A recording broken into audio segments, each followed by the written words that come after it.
Hello to all. Okay जी, ये मैं 4 to 5 इयर्स की बच्ची का जो है ये आज मैं आपको कंप्लीट मेजरमेंट कैसे लेनी है, किस तरीके से लेनी है, सारी मैं आपको कंप्लीट बताऊंगी। 4 to 5, जिसमें length, waist, shoulder, bust line, upper bust line, arm hole, ये सब मैं आपको बहुत तफसील से बताऊंगी। ओके, सबसे पहले लेंथ देख लेते हैं। लेंथ जो है एक नॉर्मल स्टैंडर्डाइज आप कह लें, वैसे तो बच्चों में एज के अकॉर्डिंग स्टैंडर्डाइज होता नहीं है। मैं आपको उसकी रीज़न भी बताती हूँ। मैं यहाँ पे 22 इंच की लेंथ ले रही हूँ, जो बिल्कुल नॉर्मल होगी। अगर लॉन्ग लेनी है आप प्लस कर लें, शॉर्ट लेनी है तो माइनस कर लें। लेकिन ये 22 है, ये बिल्कुल परफेक्टली, जैसे कहते हैं ना एक नॉर्मल शर्ट, जैसे हमारी 38 इंचज़ नॉर्मल शर्ट होती है, ऐसे एक बच्ची के लिए 4 to 5 इयर्स की बच्ची के लिए 22 इंच की लेंथ बिल्कुल परफेक्ट हो। बाकी बच्चों की हाइट डिफरेंट होती है सबकी 4 to 5 इयर्स में, और बच्चों की सेहत भी डिफरेंट होती है, तो उसके अकॉर्डिंग भी आप लेंथ ले सकते हैं कि अगर आपका बेबी हाइटेड नहीं है तो आप -1 कर दें। तो 22 तो ये बिल्कुल हाइटेड बच्चे के लिए है, क्योंकि मैं जिस बच्ची के लिए बना रही हूँ वो माशाल्लाह माशाल्लाह हेल्दी भी है और हाइटेड भी है। तो ये आप देख लें, अगर आपका बेबी वीक है या हाइट में कम है तो आप 22 से कम ले लें, तो वो उसको 21 भी नॉर्मल लगेगी, 20 भी नॉर्मल लग सकती है, लेकिन कोशिश करें 22 या 21 में ही रहें आप। ये लेंथ हो गई है बच्चे की। ओके जी, 22 तो नॉर्मल लेंथ हो गई है। लेंथ मैंने आपको बता दी है। ये डिज़ाइनिंग के बगैर नॉर्मल और सीम अलाउंस छोड़े बगैर ये परफेक्टली तैयार चाहिए हमें। उसके बाद जी हम आते हैं वेस्ट पे। वेस्ट जो है बच्चे की 16 इंचज़ होनी चाहिए भी, शर्ट की तैयार, मतलब उसका घेरा या दामन कह लें आगे से आप, वो 16 इंचज़ होना चाहिए। उसमें +2 हमने करना है, जो सीम अलाउंस छोड़ना है उसके लिए, मतलब 18 इंचज़ तक आप जो है वो चौड़ा कपड़ा लेंगे कटिंग के लिए, और ये 16 इंची जो है ये स्टैंडर्डाइज होगी इसकी। और शोल्डर जो है ये 11 इंचज़, मतलब शोल्डर टू शोल्डर आपकी तैयार जो होगा वो 11 इंचज़ पे होगा। ये बिल्कुल नॉर्मल होगा अगर आपकी बेटी हेल्दी है और हाइटेड है। अगर आपकी बेटी हेल्दी नहीं है, हाइटेड नहीं है, तो आप इसमें -1 कर दें, या आप ऐसा करें, आप कोई पिछले साल का सूट उसका उठा के देखें, तो अगर उसकी तब भी 10 ही है तो फिर तो 11 परफेक्ट है। अगर तब उसकी 9 है तो आप 10 कर दें। ये आपको आइडिया खुद लगाना पड़ेगा कि आपके बच्चे की सेहत या हाइट कितनी है, तो उसके अकॉर्डिंग आप थोड़ा सा अगर खुद भी मेजर कर लेंगे तो आपको पता चल जाएगी। ये मैंने आपको एक बिल्कुल जो स्टैंडर्डाइज इस एज में होगी वो मैंने आपको 11 इंचज़ बता दी है। ये बहुत परफेक्टली बन जाएगी। ओके, अब हम आते हैं अपर बस्ट लाइन पे। ये लाइन जो होती है ये अपर बस्ट लाइन होती है, इस पॉइंट से इस पॉइंट तक। तो इसके लेने का तरीका तो ये है कि इसकी जो परफेक्टली एक बनेगी चौड़ाई या मेजरमेंट कह लें आप, वो 15 इंच बनेगी। लेकिन इसके बाद फिर वही बात कि अगर तो आपका बेबी वीक है तो आप इसमें से -1 भी कर सकते हैं, और अगर आपका बेबी हेल्दी है तो +1 भी कर सकते हैं। 15 जो है ये नॉर्मल बताई हुई है, ये सब बच्चों को चल जाएगी। इस जगह से इस जगह तक आप 15 तैयार और 14 तैयार, जो चाहें, जो आपको मतलब परफेक्ट लगती है अपने बच्चे के लिए। मैं 15 लूँगी। ये अभी सीम अलाउंस छोड़े बगैर, मतलब सिलाई में जो कपड़ा देना है उसको छोड़े बगैर मैं बता रही हूँ। और उसके बाद हम आते हैं आर्म होल पे। ये है आर्म होल हमारा। ये मुझे इस पॉइंट से लेके इस पॉइंट तक बिल्कुल जो तैयार इसकी मैंने कटिंग करनी है वो 5 इंचज़ पे है।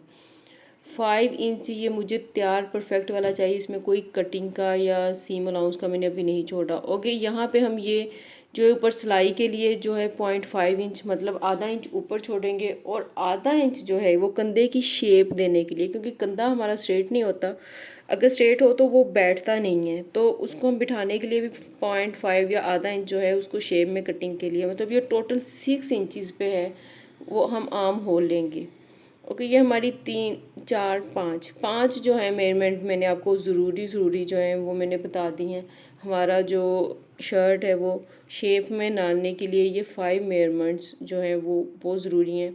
ये हमारी शर्ट की जी होगी, सिंपल शर्ट की कटिंग, कि बिल्कुल सिंपल सी शर्ट जो आपने बनानी होती है, या शलवार कमीज़ के साथ या ट्राउज़र शर्ट के साथ। तो अब हम चलते हैं इसके बाद बाजुओं की कटिंग की तरफ।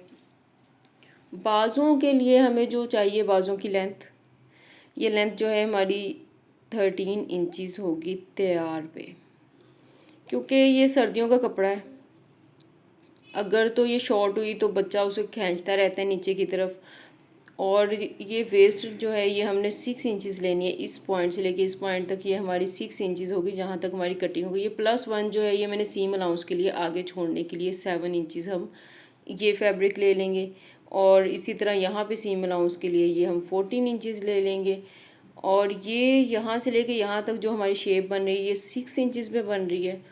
और यहाँ पे ये स्ट्रेट कपड़ा जो ये डाउन की तरफ जो हमने कटिंग के लिए लेना है ये 2 इंचज़ होगा डाउन की तरफ। ये आप यहीं पे देख लें, हो सकता है बाद में आपको कटिंग में समझना है कि ये कैसे कटिंग हुई है।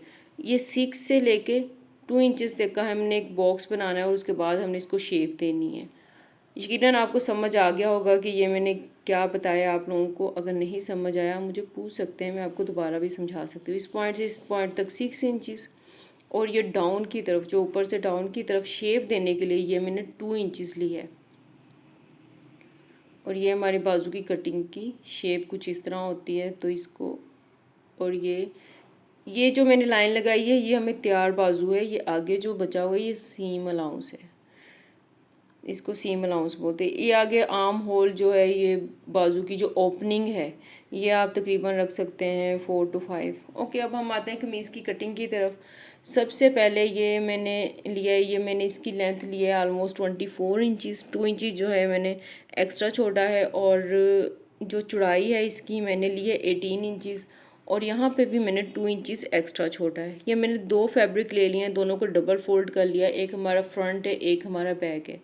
यहीं पे मैंने इनको सेट करके जो ऊपर की तरफ एक्स्ट्रा कपड़ा बचा हुआ था या जो थोड़ा बहुत धागे शागे निकले होते हैं या कोई ऊपर नीचे होता है, इसकी मैंने यहीं पे कटिंग कर दी है ताकि ये बाद में हमारे सूट की शेप ख़राब ना करे।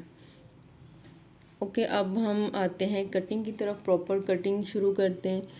शोल्डर हमें तैयार चाहिए 11 इंच। तो यहाँ फोल्ड है कपड़ा हमारा, डबल फोल्ड है, तो 5.5 इंच पे जो है मैं कटिंग कर रही हूँ फोल्ड के ऊपर। 5.5 को डबल करें तो आपका 11 इंच बन जाएगा। ये यहाँ पे 5.5 इंच के ऊपर मैं शोल्डर का जो है ये निशान ले रही हूँ। ये कटिंग हमारी ऐसी शुरू नहीं है। सबसे पहले शोल्डर के बाद नेक्स्ट हम देखते हैं कि आपके आर्म होल के लिए आते हैं। आर्म होल की कटिंग की तरफ ये मैं डाउन की तरफ ले रही हूँ 6 इंचज़ पे। ये मैंने आपको बताया था 0.5 मतलब आधा इंच शेप के लिए, आधा इंच सिलाई में देने के लिए और 5 इंच हमारी कटिंग के लिए। ये मैंने 6 इंचज़ पे एक निशान ले लिया है। ओके, ये 6 इंचज़ पे निशान हो गया। अब इसी शेप को कंप्लीट करने के लिए हम लेंगे अपर बस्ट लाइन। वो मुझे तैयार पे चाहिए 15 इंच। 15 इंच पे हम निशान लेंगे इसका। ये यहाँ पे फोल्ड के ऊपर मैंने 7.5 इंच लिया है। 7.5 इंच पे मैंने इसका निशान लिया है और आगे जो है वो हमारा सीम अलाउंस बच गया है। यहाँ पे हम इन लाइनों को कर लेते स्ट्रेट। ये मैंने स्ट्रेट कर दी दोनों लाइंस। ये हमारा बॉक्स बन गया है यहाँ पर। और ये हम लेंगे यहाँ पे फ्रेंच कर्व, इसको शेप देने के लिए। फ्रेंच कर्व का मैंने बहुत डिटेल से बताया हुआ है, आप वीडियो देख सकते हैं इसके यूजेस और ये क्यों ज़रूरी है। ये बहुत ज़रूरी है, आपके घर में होना चाहिए। ओके जी, हमें मिड पॉइंट चाहिए। तो मैंने ये जितनी लेंथ ली है उसका मिड पॉइंट लेने के लिए मैंने इंची टेप को उठाया, उसको फोल्ड किया और ये हमारा मिल गया मिड पॉइंट। वहाँ पे मैं एक निशान लगा लूँगी। अब इस मिड पॉइंट से मैंने आधा इंच अंदर की तरफ भी एक निशान लगा लिया है। ये बच्ची की है तो आधा इंच से आप कम ही रखें थोड़ा सा। बड़ों के लिए आधा इंच होता है, बच्चे के लिए थोड़ा सा आप कम रखें। ओके, ये 3 पॉइंट अब हमने मिलाने हैं। जो मैंने परफेक्टली कटिंग के लिए पॉइंट लिया है बस्ट लाइन का 7.5 इंच पे ये वाला पॉइंट, और उसके बाद जो मैंने आगे मिड पॉइंट पे लिया है वो वाला पॉइंट, और ऊपर शोल्डर। ये हमारी बैक की कटिंग थी, बैक का आर्म होल था। फ्रंट के लिए हमने जो मिड पॉइंट से अंदर की तरफ आधा इंच का निशान लिया था वो निशान वहाँ पे इसकी सेटिंग करेंगे हम। मतलब ये आपका जो है बस्ट लाइन का पॉइंट, ये अंदर की तरफ मिड का पॉइंट और ये ऊपर शोल्डर का पॉइंट, इन तीनों को मिला के हम एक और लाइन भी लगा देंगे। हम इसी पे फ्रंट की और बैक की दोनों की कटिंग ड्रा कर देंगे। और मैं आपको यहाँ कटिंग भी, ये मैं इनको देखें थोड़ा डार्क करने की कोशिश कर रही हूँ, लेकिन ये डार्क इतने हुए नहीं कि आप लोगों को नज़र आ जाए, लेकिन उम्मीद है आप लोगों को समझ आ गई होगी। सपोज़ आप लोगों को नहीं भी समझ आ रही, आप मुझे बताएं, मैं आपको दोबारा से ये किसी पेपर पे कटिंग करके दिखाऊंगी। ओके, जो मैंने आधा इंच जो छोड़ा था एक्स्ट्रा शोल्डर की कटिंग, शोल्डर को बिठाने की कटिंग ये होती है, उसके लिए वो मैंने निशान लगा लिया। और यहाँ से मैं 3 इंचज़ जो है ये गले का डिज़ाइन छोड़ने के बाद, नेक लाइन छोड़ने के बाद, इसको नेक लाइन बोलते हैं, यहाँ पे एक निशान ले लूँगी। अब वो जो आधा इंच डाउन की तरफ किया था और ये निशान, इन दोनों को मैं मिला दूँगी। शोल्डर और आर्म होल की कटिंग हमारी कंप्लीट हो गई है। अब हम देखेंगे हिप लाइन तक जो हमने शेप देनी है शर्ट को, बस्ट लाइन से लेके हिप लाइन तक। ये बच्चे की हाइट के अकॉर्डिंग होती है। मैं जिस बच्ची का ले रही हूँ उसके लिए 8 बिल्कुल ये परफेक्ट होगी। तो हम यहाँ पे 8 इंच के ऊपर जो है मैं निशान लगा लूँगी। और शेप, इसमें कोई शेप का कोई फार्मूला नहीं होता। बच्चे की आप फ्री हैंड से हल्की सी खुद ही शेप दे ले, बच्चों की कभी फिटिंग नहीं होती और फिटिंग में उनको अच्छे भी नहीं लगते। ओके, हिप लाइन जो है ये मैं तकरीबन ये भी मैं 16 इंचज़ चाहिए, तो मैं तकरीबन 8.5 इंच पे मैंने हिप लाइन ले ली थी। ये थोड़ी लूज़ ही हो बच्चे की शर्ट तो अच्छी लगती है। अब ये मैं फ्री हैंड में यहाँ पे हल्की सी शेप दे लूँगी, आप भी ऐसे दे सकते हैं। वेस्ट लाइन और दरमियान में वेस्ट लाइन होती है, ऊपर बस्ट लाइन है, नीचे हिप लाइन है, तो ये आप हल्की सी शेप दे लिया आपने यहाँ पे। अब आते हैं कटिंग की तरफ। सबसे पहले ये मैं आर्म होल जो बैक साइड का है निशान लगाया था वो वाली कटिंग करेंगे। फ्रंट वाले निशान को हम ऐसे ही छोड़ देंगे। ये यहाँ तक मैंने आर्म होल की पूरी कटिंग कर ली है। बहुत आराम सुकून के साथ कटिंग करनी है आपने। ओके, ये जो चारों कपड़ों को हमने पकड़ के यहीं पे एक टिक लगा लेना है, क्योंकि यहीं से हमारी ये वाली सिलाई, जो फिटिंग वाली सिलाई कह लें आप या हिप लाइन तक की सिलाई, इसको इक्वल होनी चाहिए, सबकी आगे पीछे ना हो कुछ भी। तो इसलिए मैंने ये निशान यहीं पे टिक कर दिया। ओके, ये ऊपर से अब बस्ट लाइन से लेके नीचे हिप लाइन तक मैंने हल्की सी जो शेप अंदर को दी थी उसकी मैंने कटिंग भी कर दी है। क्योंकि अब अगर आप ये कटिंग नहीं करेंगे तो आपके कपड़े में झोल रहेगा, कभी भी अच्छी वाली सिलाई नहीं आएगी। ओके, ये जो शोल्डर के ऊपर मैंने 1/2 इंच डाउन करके शेप दी थी, वहाँ से भी मैंने ये कटिंग कर दी है। ये आपके शोल्डर को सिलाई को बिठाने के लिए होता है। अदर कंधों पे सिलाई की खूबसूरती आती नहीं है, वो इसी से आती है। ओके, अब जो मैंने फ्रंट की कटिंग अलहदा से आर्म होल की ली थी, जो अंदर की तरफ निशान लगा के हमने, ये मैंने एक फैब्रिक नीचे से हटाया, एक फैब्रिक अलहदा किया, उसको उसके ऊपर अब ये मैं जो फ्रंट का था उसके ऊपर मैंने ये कटिंग कर ली है। फ्रंट की हमेशा आर्म होल की कटिंग डीप होती है और जो बैक की होती है वो डीप नहीं होती। जहाँ से हमारा बाजू और शर्ट आपस में मिलते हैं, इस जगह पे बाजुओं के झोल पड़ रहा होता है, कपड़ा ऊपर को उठ रहा होता है, तो ये इसी की वजह से वो कपड़ा बैठा बैठा और फिटिंग अच्छी लगती है। ओके, ये आप फ्रंट की और बैक की देखें, दोनों में डिफरेंस आपको पता चल जाएगा।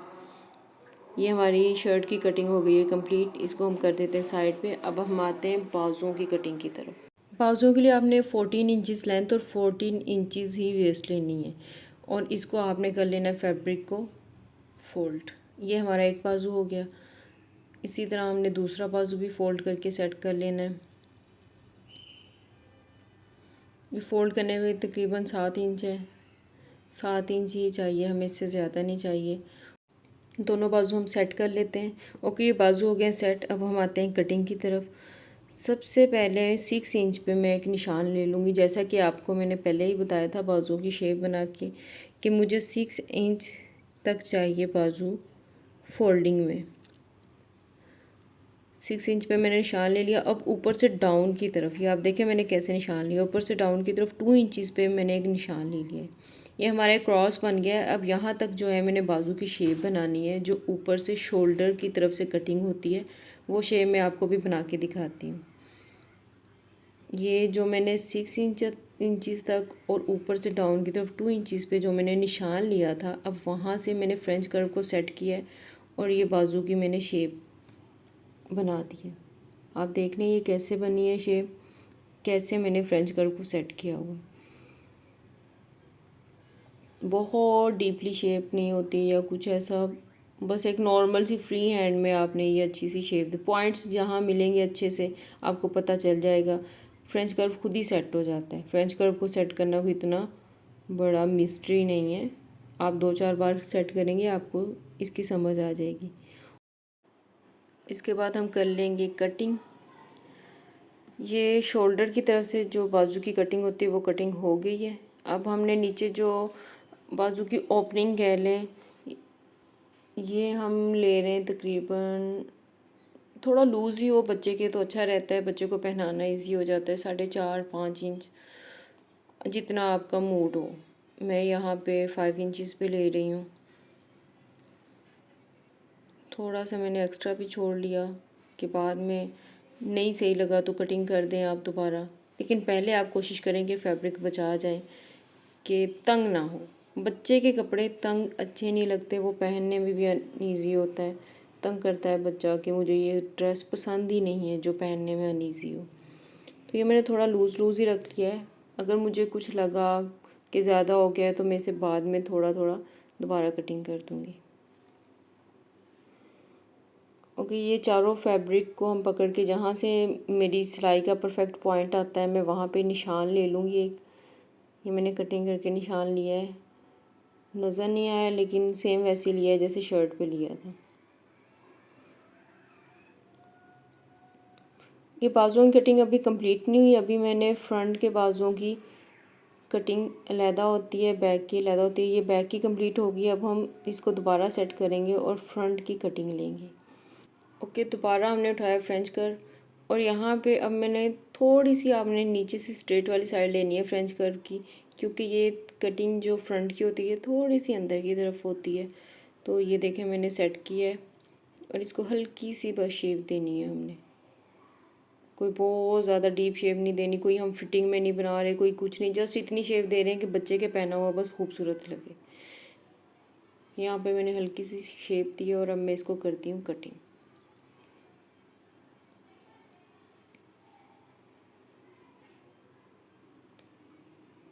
ओके, ये हमारी कटिंग भी कंप्लीट हो गई है। मैं आपको अब इन दोनों को दिखाती हूँ कितना डिफरेंस होगा। बड़ों की कटिंग में ज़्यादा डिफरेंस होता है, बच्चों की कटिंग में इतना कोई डिफरेंस होता नहीं है, लेकिन ये खूबसूरती को बढ़ा देगा जब सिली हुई आपकी शर्ट होगी। ये देखिए, ये इतना सा फ़र्क आया है सारा। ओके जी, इंशाल्लाह आपको कटिंग समझ आ गई होगी। कुछ प्रॉब्लम हो आप मुझसे कमेंट में पूछ सकते हैं। दुआओं में याद रखिएगा। अल्लाह।